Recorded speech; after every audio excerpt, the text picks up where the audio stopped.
どうも、モブです。今回は、レベル110時点での宝石のメタについてだよ。それじゃ、早速見ていこう。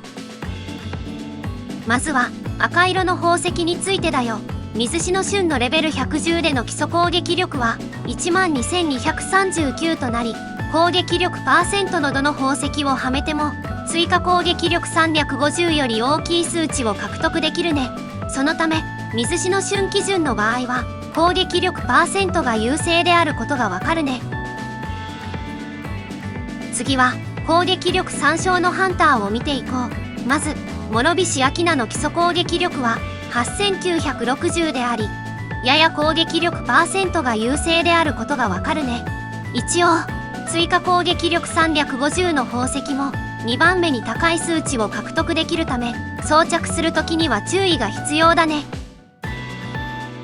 次は、カナについてだよ。カナの基礎攻撃力は8714と、アキナに比べると低い数値であることがわかるね。そのため、一番高い数値を獲得できるのが、追加攻撃力350になるよ。以上、これまでの結果を踏まえ、赤色の宝石は、攻撃力%と、追加攻撃力350の宝石を装着するようにしよう。次は、緑色の宝石についてだよ。まず、純白の剣姫、高坂雫の基礎防御力は8624であり、防御力%が優勢で、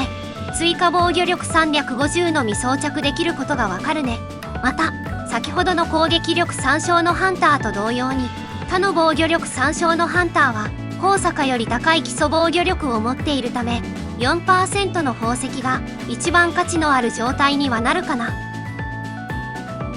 しかし、防御力というステータスは、ハンター全員の生存能力に関係してくるため、今までは追加防御力を装着するのが理想だったよ。だけど、そのメタも最近では変わりつつあるよ。その最新のメタとは、防御力%の宝石を装着することで、戦闘力を上げ、戦闘力ボーナスを獲得する手法だよ。これは、影の軍団による影響が大きく、同じ等級の宝石を1個交換するだけで、6500くらい戦闘力が上がることが確認できたよ。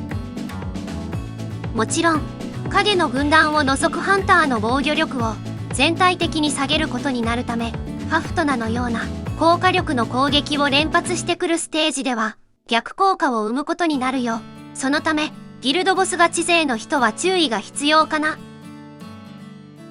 次は、青色の宝石についてだよ。最近、ギルドボスで活躍しているエマの基礎 HP は18631であり、HP% が優勢であることがわかるね。また、他のハンターも HP は基本的に高く設定されているため、青色の宝石は HP% を装着するようにしよう。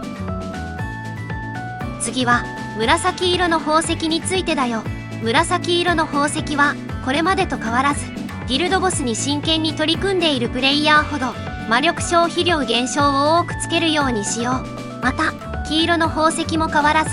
精密度を多めにつけて、残りは、クリティカルダメージか、防御力貫通を装着するよ。この精密度とは、敵に与える最小ダメージを補正してくれるものであり、高難易度コンテンツや、チームファイトモードでは、無視できないステータスになるよ。そして、ギルドボスなどでは、精密度が 99.0% になるように、実数値18700を超えるようにするのが理想とされているよ。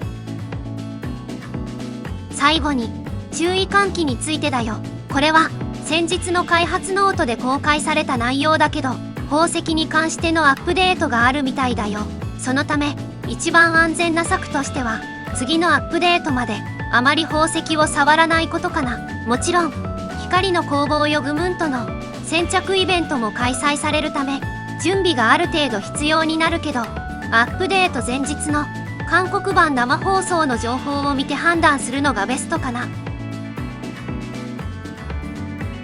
今回の動画は以上になるよ。これからもこのチャンネルでは俺あらの動画をたくさん投稿するつもりだよ。よかったらチャンネル登録、高評価、コメントお願いします。